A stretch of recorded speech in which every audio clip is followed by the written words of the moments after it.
Good day, everyone, and welcome to our Smart Webinar series. And today's webinar is the 5 most important resident marketing trends and how they can boost your occupancy in less than 45 days. This webinar will be 30 minutes followed by a Q&A session. And before we get started, I'd like to go over a few items so you can know how to participate in today's event. We've taken a screenshot of an example of the attendee interface. You should see something that looks like this on your own computer desktop in the upper right corner. You're listening in using your computer speaker system by default. If you would prefer to join over the phone, just select telephone in the audio panel and the dial-in information will be displayed. You will have the opportunity to submit text questions to today's presenter by typing your questions into the questions pane of the control panel. You may send in your questions at any time during the presentation. We will collect these and address them during the Q&A session at the end of today's presentation. I would now like to introduce our presenter, Valerie Whitman. Valerie is a senior care executive with more than 15 years of experience in the senior living industry.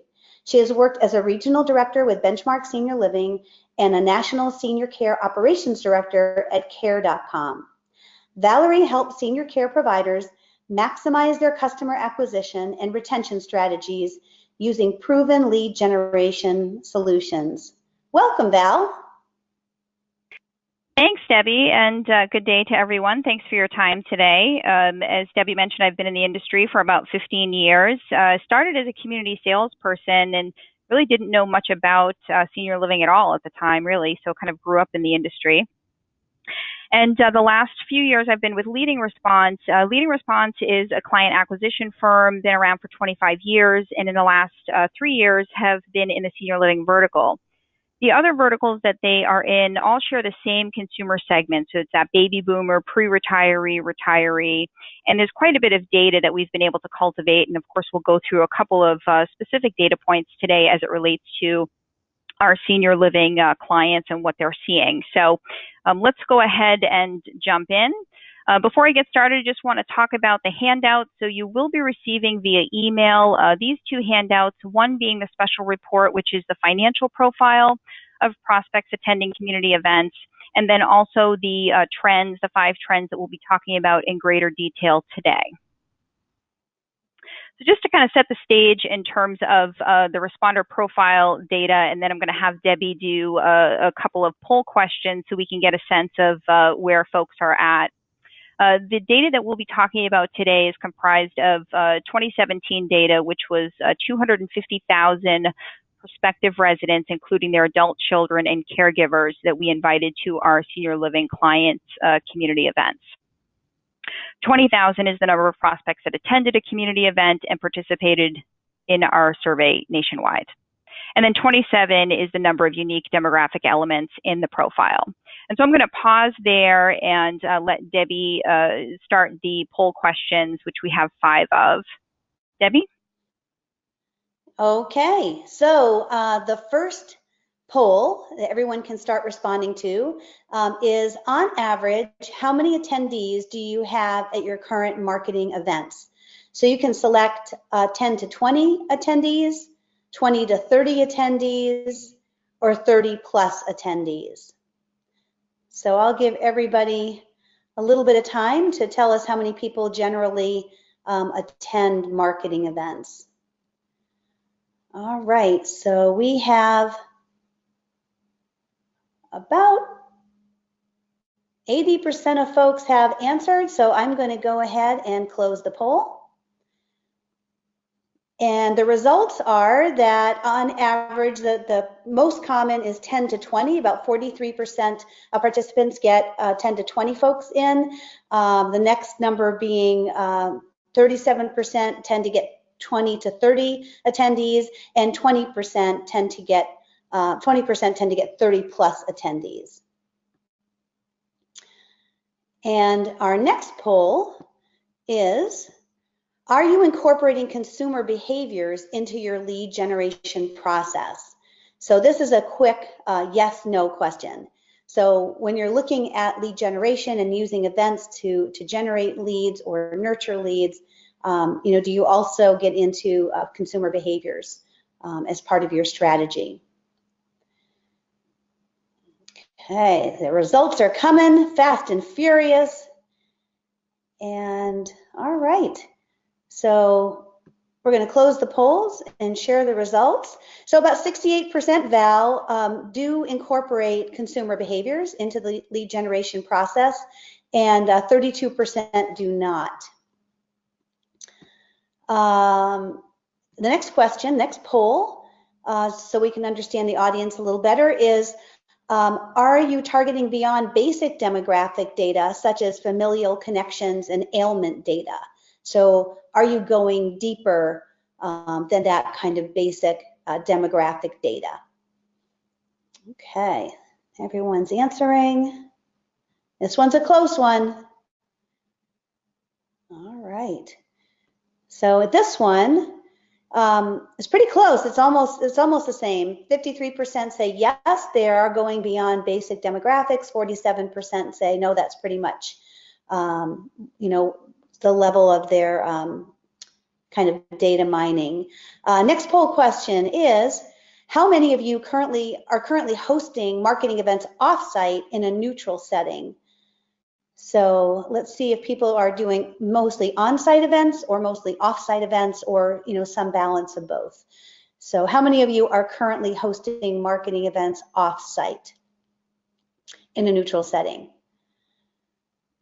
Okay, so almost everyone's voted, and it is a dead even tie of 50-50. So half the folks are going with off-site events, and the other half are pretty much sticking to community on-site events. And then the last question is, what is your company or community's average cost per lead? $100 to $200, $200 to $300, or $300 or higher? So if you're calculating your cost per lead generated, we'd love to know kind of where your costs are. So almost there. A couple more folks to vote, and some people may not know, or it may not be calculated. So we will close the poll and share the results. And most people think that the cost per lead is $100 to $200. About 43% of folks think that. The next highest is $300 plus, and then 27% of folks think it's $200 to $300. So kind of right in the middle. Interesting. So back to you, Val. Great. Thanks, Debbie. That was great. Good information. Okay, so let's jump right in to the trends. So the 5 trends we'll be talking about today: attracting financially pre-qualified prospects, community event preferences. This is where we'll talk about consumer behaviors, again, all based on data. Booking more tours, the one topic they want to discuss, and you're speaking to a highly educated group of people. So first trend, attracting financially pre-qualified prospects. This is where we talk about, kind of basic demographic targeting and what's available to you today, whether you're home office, corporate marketing support, or you're, there in the community, ED, sales director, managing things from a sales and marketing perspective. So some of the data points here would be 75% have a household income of more than $75,000. 74% have income producing assets, or IPA, in excess of $250,000, and 76% have a net worth of more than $500,000, and 44% have more than $75,000 in home equity.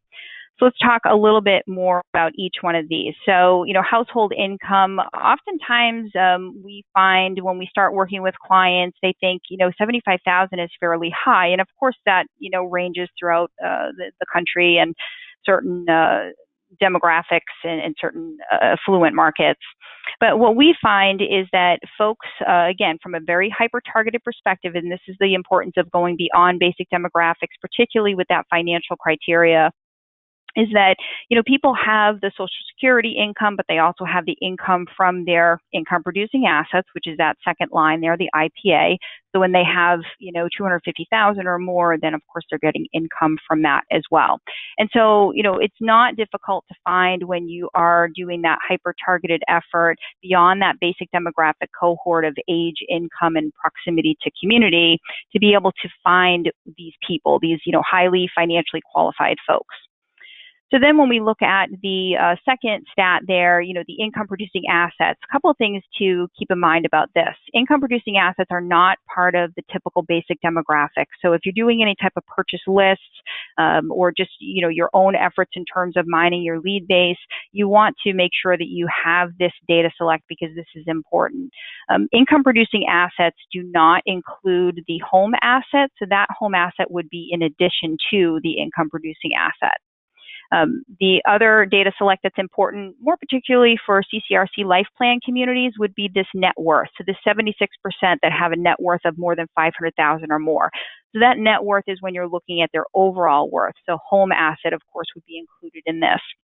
But this is helpful to know when you've got folks that are, interested in that entry fee model. So they're going to have that, upfront entry fee that could be, 100,000 to 1 million, depending on the community and the market. So then when we look at that last data select, 44% have more than 75,000 in home equity. And, the reason that we look at home equity is because today, just because someone is a homeowner doesn't mean that there's equity in that home. It could be a senior that has lived in that home for 50 years, and although they have that home as an asset, that home needs to be brought up to, today's day and age. And so, it's not a house that can be sold today. And in fact, a lot of real estate agents shy away from those homes because there is so much work that needs to be done in order for them to sell it, even though it's a great market across the country in terms of real estate for the most part. So looking at that equity is important. Sometimes people have a reverse mortgage, so again, just because they're a homeowner doesn't mean that they're financially qualified if you're wanting to consider that home asset as part of, their source of income to cover the cost of senior living. So, making sure that you target by income and asset data and know exactly what is included in those parameters and what isn't is really important when you think about kind of the top of the funnel as you're starting to look at that targeted data select and what you have in terms of options specifically for the financial criteria as we're looking at here. And you have the ability to do that today. Those data selects are available. And so I think as an industry, we just typically will look at basic demographics. And basic demographics are great, but they are just that. They're basic. And so having the ability to really hyper-target around the financials is critical because, from a sales perspective, at the end of the day, to be able to have an audience of people at your marketing event that meet a certain financial criteria out of the gates makes it a much different presentation for that salesperson, and you're not having to financially qualify as much as you do someone that has essentially walked in off the street. Maybe there was a newspaper ad about an open house or, one of the events that you're hosting. And so, of course, there's no ability to really target the people that are going to see that advertisement in, let's say, a newspaper. Okay, so then the second trend, community event preferences. So looking at a couple of the data selects here, data points would be 154% increase in response rate to offsite community events versus onsite. And again, this data is all about consumer behavior, so we'll talk a little bit more about that. 2.4% is the average response rate to offsite community events versus a 1.4% onsite response rate. And in the world of direct mail, and that is still the best mode of communication for your marketing events for this consumer segment, and we know that again based on data, that the direct mail response rates, anything between 1% and 3% is considered successful. So, whether you're hosting it on site, 1.4%, you're still in that successful range, or if you're hosting it off site, there's that 2.4. And really the difference there is the consumer behavior, and we'll get into that a little bit more. And then in a nationwide survey, we see 84% of prospects rated the offsite community event they attended as very good or excellent. So great news there, especially since it seems about half of the audience is hosting events offsite, or at least a combination of. offsite and onsite. So looking at the consumer behaviors as it relates to community events, we all know that there are psychological barriers. There's the role reversal when it's the adult child now having to make decisions for the loved one in those instances. It's really important to know where these folks are coming from, but not just that, understand from a consumer behavior perspective, again, based on data.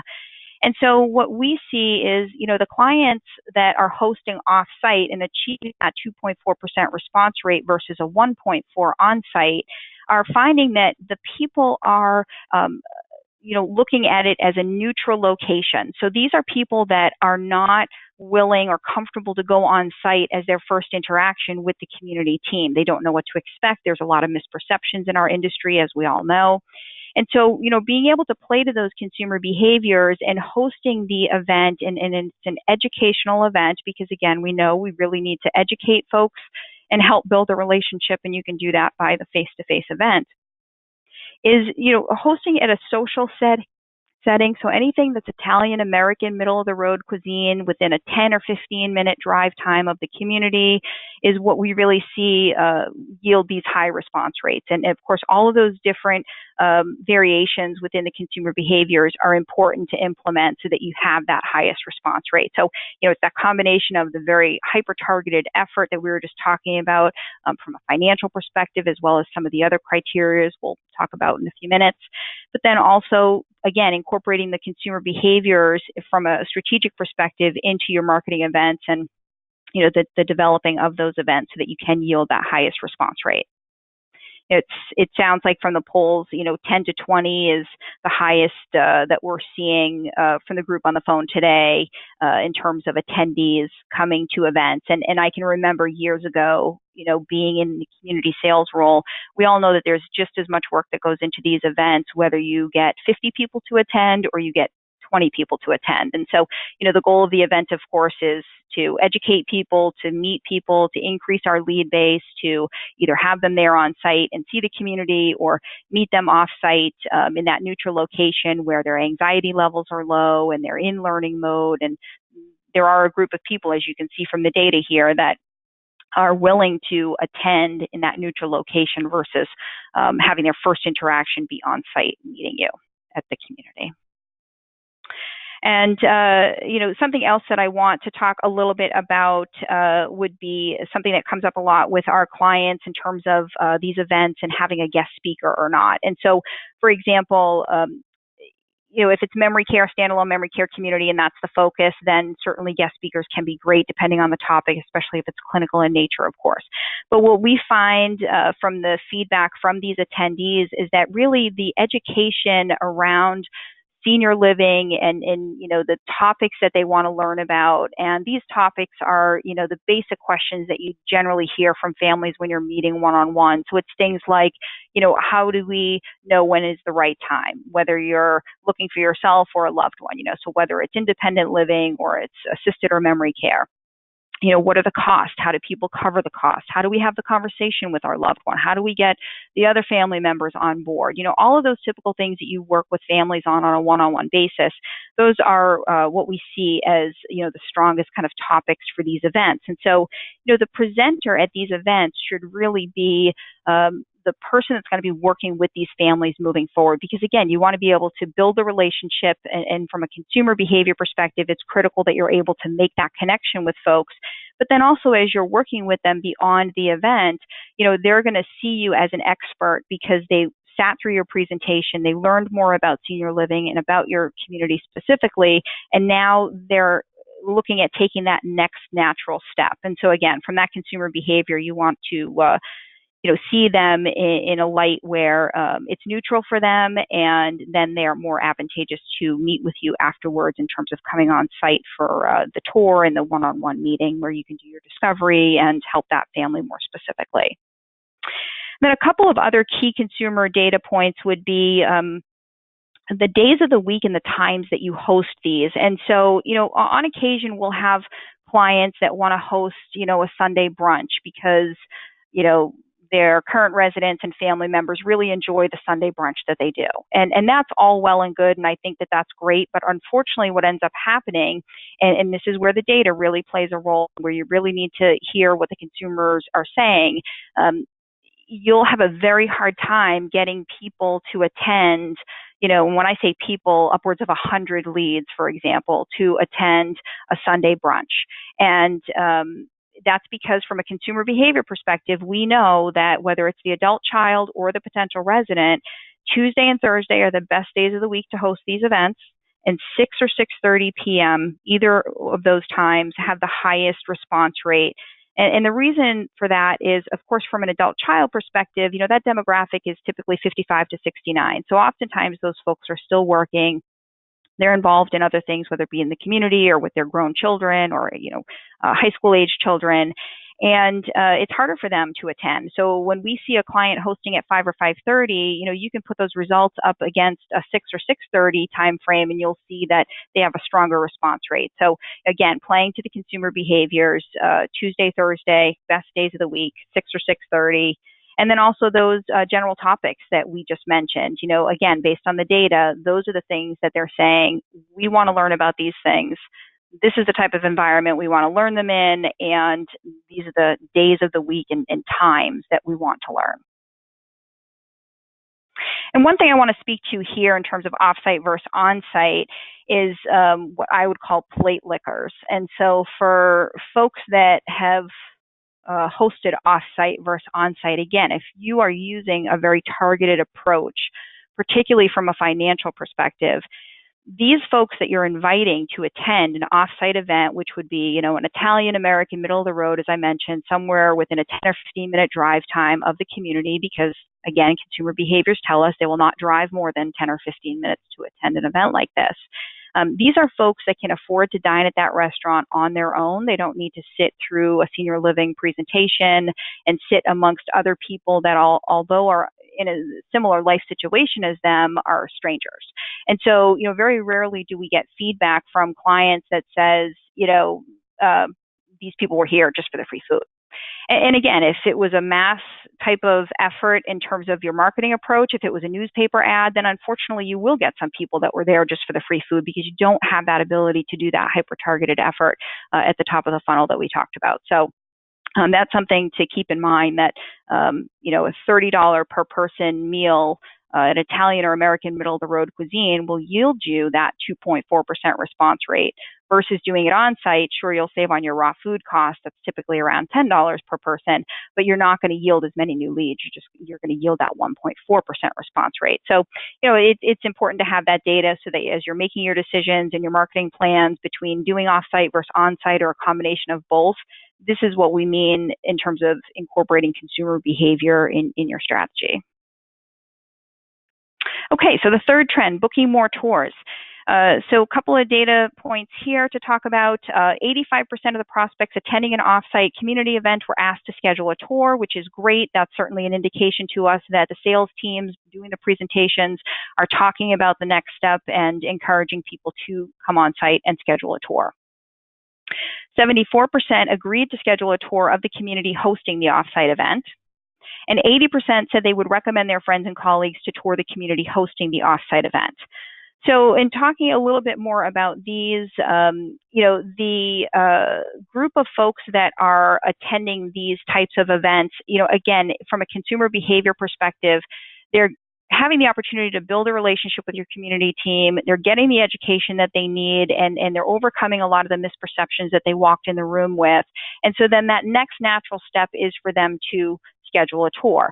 We often hear from clients that will say, they had 6 scheduled tours as they walked out of the event that night. They had many more to follow up with to schedule tours. We'll talk a little bit more in the next slide about some strategies that you can use to, encourage those tours. So some of you may be thinking, okay, having this event offsite, how do I get them on site to tour? If I did it on site, then, I have a higher likelihood of more tours, and that can certainly be the case. You want to keep in mind that group tours, of course, are not the same as individual tours. I think we all know that. You don't have the ability to customize that individual family tour so that if mom doesn't like bingo, you're not going to highlight bingo. versus, doing it offsite. And when you do it offsite, you do need that next step to be, them coming on site and touring. But again, keep in mind from what we saw in the last data slide, there are a group of people that will not come on site as their first interaction. So those essentially are missed leads, missed opportunities for you, because they're telling us from their consumer behavior, I'm not willing to meet you on site as my first interaction with you. And so by meeting them in that neutral site, you'll end up having those tours. They'll just be the additional step after the seminar. Our clients average a 40% inquiry to tour on these face-to-face leads, and so that's something to keep in mind as well, because again, just from a consumer behavior perspective, they're going to have met the team, gotten the education, and take that natural next step. And something also to keep in mind is, we talk a lot about tours being the next step, and we've got to make sure from a sales strategy perspective that we're actively listening to the families and we know what that appropriate next step is. And it's not always the tour. It may be that there's a brother that lives on the other side of the country and he's the one that manages the finances. And the daughter needs to get in touch with him before they're going to move forward with an actual tour. And so, being able to help them overcome obstacles, maybe do a conference call with the daughter and the son so that the son can feel just as involved as the local daughter is, and he can ask you questions about the financial criteria and some of the things that he has an interest in and that he's supporting the loved one with. So those are all things to keep in mind, from a sales strategy perspective in terms of getting to the tour. There may be a step or two in between, meeting them at the educational event and actually having them come in and tour. A couple of things in terms of booking more tours. One of the things that our clients use quite a bit, and they find this very helpful, is what we call the post-event evaluation forms. And that is typically just, a small card. It could be a 5x7 type of card that you're putting at the table for each attendee. And what this does is, one, as the host and the presenter of the event, it allows you the opportunity to get some feedback on the presentation. But it also allows you to get some information from the attendee who may not be interested or ready to meet with you, for a few minutes after the event is over and talk with you one-on-one. It gives them an opportunity to communicate with you in, a more relaxed, safe way. They're able to check a box and say, yes, I'm interested in a follow-up call. Please call me Tuesday at 7 p.m. Or checking a box that says, yes, I'd like to come in for lunch with my loved one or with my family member or, what have you. And then they can put their phone number and contact information. And we all know, after these events, it's somewhat of a game as we're trying to get these folks on the phone. We're emailing, we're calling, we're sending postcards, inviting them to upcoming events, or just, trying to stay front and center with them from a drip marketing perspective. And so this is just another way, while you've got them face to face, you've got their attention, their interest, give them some additional ways to communicate with you. And again, many of our clients that use these find it very helpful, and they will, at the end of the night when they're collecting these cards, see that they've got multiple people that have indicated, yes, call me next week at 7 o'clock or what have you. And those would have been missed opportunities otherwise. So definitely a best practice to incorporate if you don't currently do that. And then we talked a little bit about, offering that pre-tour phone appointment, because that may be the next step in terms of getting to that booked tour. And so that's really important as well, because again, you want to give people different options and also recognize that not everyone is in the same position within the journey, within the sales cycle. And so understanding that some people may not be ready to tour. And so maybe having a phone call with them or scheduling some time that is meeting them, off site. And some of you do this, some of you are still making house calls, and, I think that's great. That can be, good and bad, just in today's world, but just offering people different ways to communicate with you is a great way to just further that relationship. And then the tour will come. If you do those steps correctly, then the tour, is that natural next step that where they want to see the culture and see a typical day in the life of. Okay, so looking at the fourth trend, the one topic that prospects want to discuss at community events. So probably no surprise to many of you, this would be surrounding cost and pricing. And so when we look at the data from the survey, we see that 67% of the prospects responding wanted more information on the cost to live at the community hosting the event, and looking at both the community type and the levels of care. And so, we know that the consumer can't take the next step if they don't have a range of costs, just like any of us as a consumer. And so giving them a sense of the range and, how to cover the cost. Because of course, in a group setting like this, we're not going to be pricing out, sending along, price sheets or providing specific costs, but you want to be able to give people a range. And more importantly, you want to be able to help them see how people cover the cost of senior living. There are so many people today that have a loved one living in senior living, or, they themselves in a CCRC life plan type of community or independent living. And so, helping them see by using things like worksheets, some of you probably use the financial worksheet where essentially you're able to list, what are mom's costs today and what would the cost be living in senior living. One of the things that we find that works well for some of our clients in using what we call hard and soft costs. And what I mean by that is, we've got the hard costs, of course, the property taxes that you're not going to have to pay anymore, utility bills, expenses for, upkeep of the home, grocery bills, things like that. Those are all easy to quantify. But then there are the soft costs, and that's where, the adult child is stopping by mom's home 3 or 4 times a week. She's maybe doing meal prep. She's making sure medication management is in place, taking mom to doctor's appointments. There's a lot from, that perspective of time. And oftentimes we can't really quantify that, but that's important to note there, because then there is that quality of life that you need to be able to indicate somewhere and kind of talk about. And so that's important to keep in mind as well. And the worksheet is great because, again, it's something tangible. People really like that. So many people are visual. And if you think of it as a pros and cons type of thing, when any of us are making a large decision, we often will kind of go to that type of method. So great to have some type of comparison worksheet as it relates to finances. And then also helping people understand how to cover the cost. And so again, we typically do this with families one-on-one, but doing it in a group setting gives them that information, but it also allows you to then let them know, meeting with you one-on-one, you can talk more specifically about whether or not the loved one is a veteran, or whether or not they have long-term care insurance, or if maybe a bridge loan makes more sense for them depending on their situation. So it gives them enough information that they walk away from the event feeling like they are better educated around finances and costs than they were before, but it also intrigues them to meet with you. And again, it could be a phone appointment or coming in to tour to get more specifics about the finances for their family. Okay, so on to just kind of a reminder here of the criteria that we were just talking about and what we saw come back with that criteria.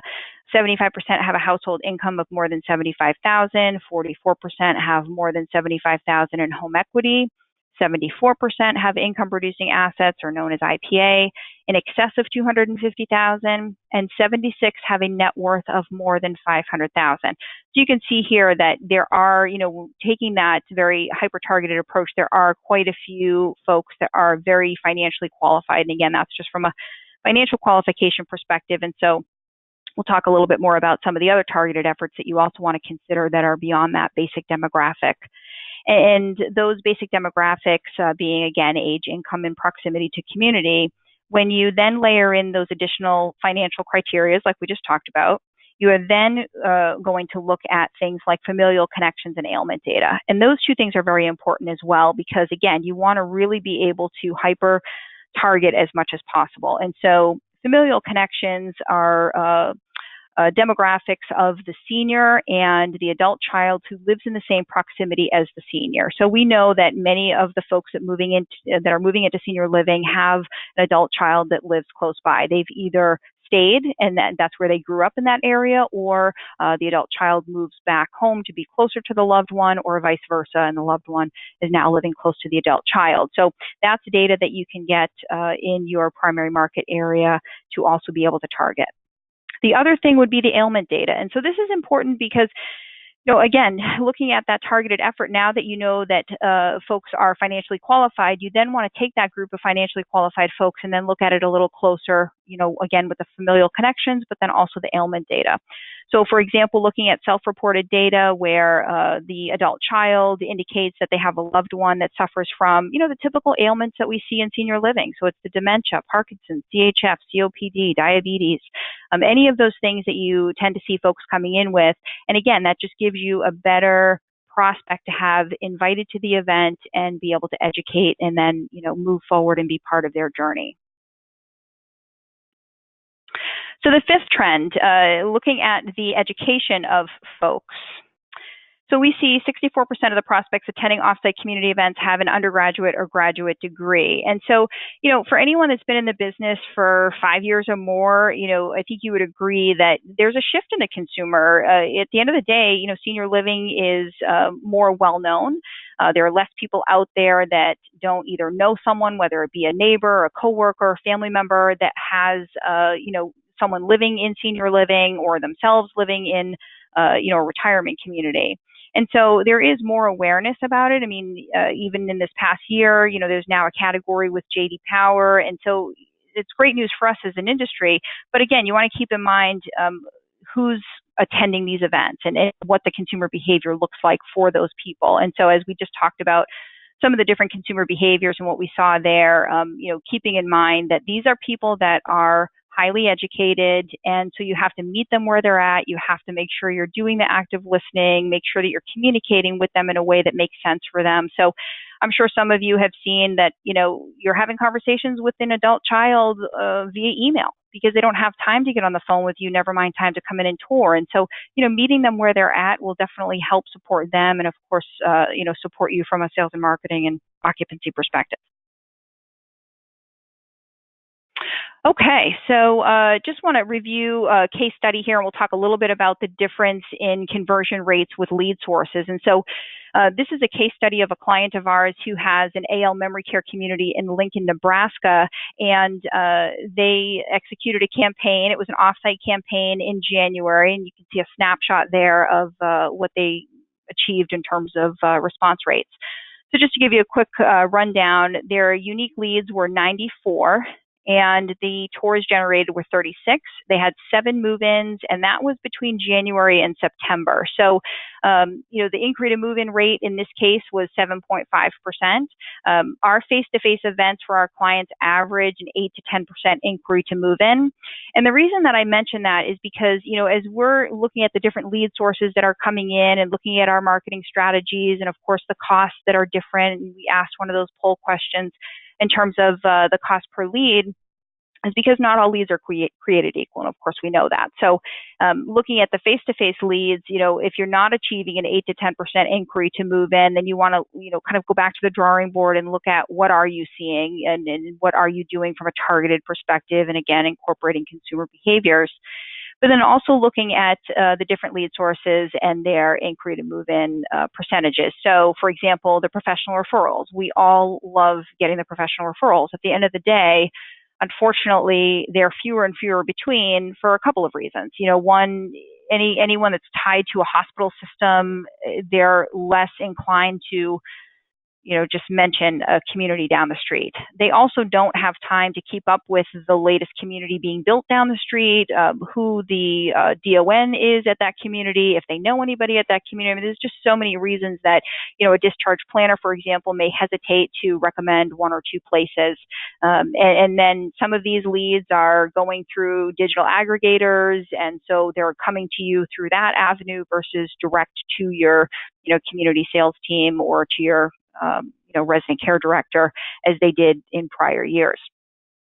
So, knowing that those are fewer and fewer between, of course, we're all trying to increase our lead sources through our digital efforts and through, word of mouth and referral programs and, just marketing events and some of the different ways that we typically look at our integrated marketing approaches. And so, to speak to the differences in terms of digital leads versus, face-to-face leads, at the end of the day, digital leads, we're going to continue to see them. We're going to continue to get more through, your own organic efforts, through your own websites, through your, PPC or pay-per-click campaigns. and of course the digital aggregators that are out there as well. And by that I mean the referral sources that are sending leads to you, whether they be digital leads like in a Place for Mom or caring type of program, or the Care Patrol Oasis type of program where those folks are there local in your market and they're typically touring families around with you at the communities. So, that's a different cost structure, and it can be a costly cost structure. And so looking at how that relates to the inquiry to move in, typically digital leads are converting at 3 to 5%. And, digital leads are a different lead than the face-to-face lead. So keeping that in mind, again, consumer behaviors, these are folks that, that lead comes in through your website, they filled out the contact form, and, you're calling them, you're emailing them, you're trying to get them to, engage with you and take that next step in terms of getting information and, of course, getting them in the community to tour. And so, a face-to-face event, of course, is a little different because these are folks that have raised their hand and said yes to your invitation. They're attending your event. They're going through the seminar and getting the education. You're able to meet with them, and so starting to build that rapport. And so, it's no surprise that they're converting at a higher rate because they're just a different consumer. They're in a different section, if you will, of the journey of the sales cycle. And so, anytime that you can incorporate these marketing events and incorporate the consumer behaviors is really important so that you can have that higher number of overall leads as well as the conversion, quite frankly, is even more important. You want to have a high conversion rate. So this is just some of the things that we do to help our clients in terms of achieving, the highest number of leads they can, as well as, of course, the following conversions that take place after that. So with that, I'm going to turn it over to Debbie if there are any questions that are coming into the queue. Yeah, go ahead. If anyone has questions, open up your questions pane and put them in. I do have a couple that have come in. One is, a lot of times people, think it's better to have on-site events because then everybody can have the opportunity to tour. And if I take people off-site, is it going to be hard to get them to commit to a tour? So what have you seen are some of the best ways to encourage leads attending an off-site event to then come on-site to tour? Sure, great question. So one of the things, again, from a consumer behavior perspective, these are folks that, like to be in that neutral setting as their first interaction, but they also like that social setting. They're amongst other people that are in that similar life situation. And so if you have, an event happening at the community coming up, or you can plan one, let's say, 2 weeks out from your event, and have it be more of, just wine and cheese, or something that you're maybe doing to incorporate residents as well and family members. And it gives you an opportunity to invite folks. And so then for that consumer, they're feeling like, okay, this is another kind of event that I can go to, probably see some of the people that I met with, at the offsite event, and have the opportunity to also see the community. But again, in that kind of less invasive way where they're not signing up yet to say, I'm going to sit with the sales director and I'm going to go through, mom's finances and all of those different things that we do during discovery, and then go on that tour. So, it gets them on site to the community. And again, in an environment where they feel more comfortable and safe, and that's part of the way their journey is going to go, because that's what they're comfortable with. So that's definitely a way to get folks to come on site. And then, continuing with drip marketing efforts and making sure that they're part of your mailing list and in your lead base so that they can see what's happening, any type of social media strategies that you have, and email strategies to just continue to be front and center for these folks. And of course the sales directors will continue to do their follow-ups via phone and personal emails and that type of thing. But definitely we see when you host an on-site event that's more of kind of that lighter, fun, casual event versus the educational seminar, then they're more interested in coming on site, and then you have an opportunity to showcase your community. Great. And then we have a question about, you mentioned, people are interested in finances and cost of senior living, but, could you give us kind of 5 other good topics, or your top 5 topics that you've seen have the greatest, interest and registration? Sure. Yeah. So of course, finances, as we saw in the data, is an important one. And I think as a consumer, of us all being a consumer, we can understand that. But some of the other topics, so top 5 would be things like, what are the differences in care costs IL, AL memory care, what is offered in this community in terms of those different types of care types. That's always important to people to understand kind of what their continuum of care would look like, either for themselves or for their loved one. And then also, how to have the conversation with a loved one. So in an event where you're targeting more of that adult child, they want to get a better sense of, how do I even broach the subject? How do I know when it's the right time? What are some of the kind of glaring signs that I need to really start seriously considering this for my loved one, and, get the family members on board type of thing.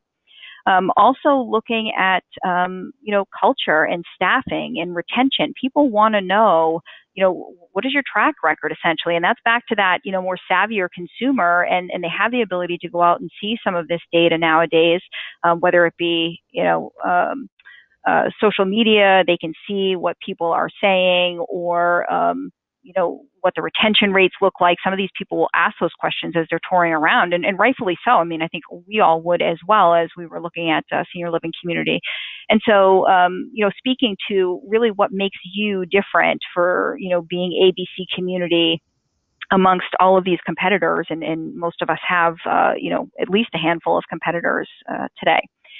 And another topic would be, if you are looking at, specific approach, let's say a standalone memory care community, you may have folks that are looking at, learning more from a clinical perspective of, what's happening today with clinical trials. That's usually when you can pull in a local university guest speaker if they've got an aging services program, or, someone that's well known in your market, especially if they're an author. They can do a book signing. That's always helpful, again, when it's more specific to something like memory care. And then I would say for the fifth one is, what's very interesting we find is people like to have some interaction with either, a current resident, if it's more on the IL side, or, maybe even an active family member or two that are attending these events, again, whether it's on-site or off-site. And they really want to get a sense from that family member who's experiencing living in one of your communities, to hear from them. And they're not typically part of the formal presentation, but they're there available to mingle and dine with the guests. And, that's who the consumers want to hear from. I mean, they expect, their presenter to be talking about the community, and no, it's not a sales pitch, but, of course they're going to feel that their community is best for the audience and their loved ones. But being able to hear directly from what we would call a resident ambassador, or a family member, is something that the audience really likes. And we typically see that on the surveys come back, that they really appreciated the opportunity to hear from, a current family member or resident. Great. And then the last question I have is that, we have someone on the webinar who does offsite events, and from those offsite events, they agree that there's high lead volume, but they're just not getting the move-in conversions. They're much lower than the case study that you provided. So what insights do you have, to improve the move-in rates? What have you seen from, your data of people who have high attendance but, low move-ins versus the ones that have the higher data that you just shared? What do they do differently? Sure.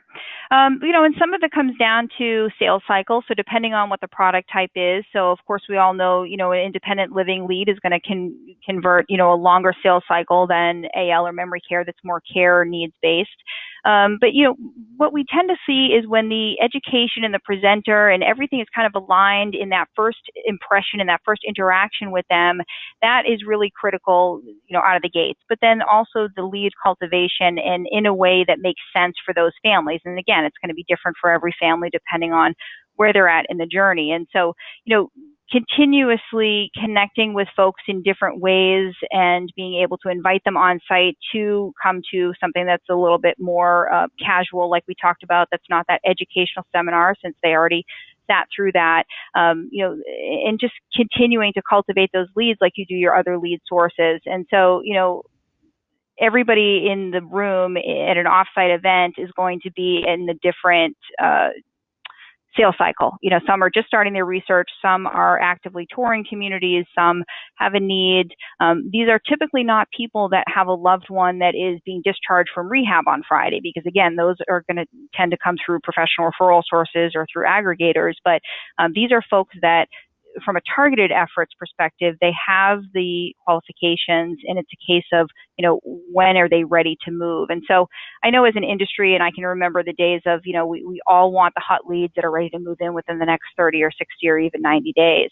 But there are these leads that, they're not ready to take those next steps yet, but you don't want to count them out either. You want to make sure you keep them in your drip marketing efforts and continue to cultivate them, because we also know in this industry that things can change pretty quickly for folks. Someone has a fall, or someone's health declines, or, situation changes, and you want to be top of mind community when that happens.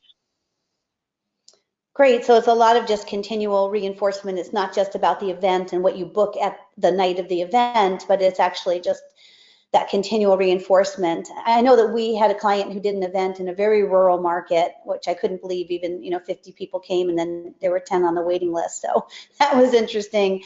But they did a topic on successful aging, and a lot of folks were really interested in that based on the Blue Zones research.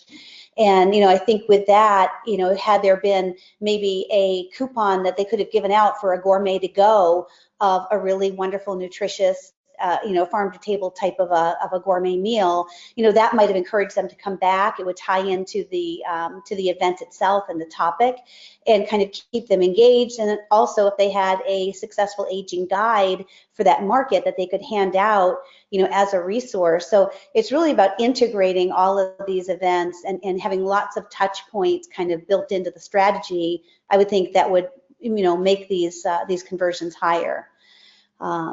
So great questions, wonderful presentation. I always learn something, Val, every time you present to us. So thank you.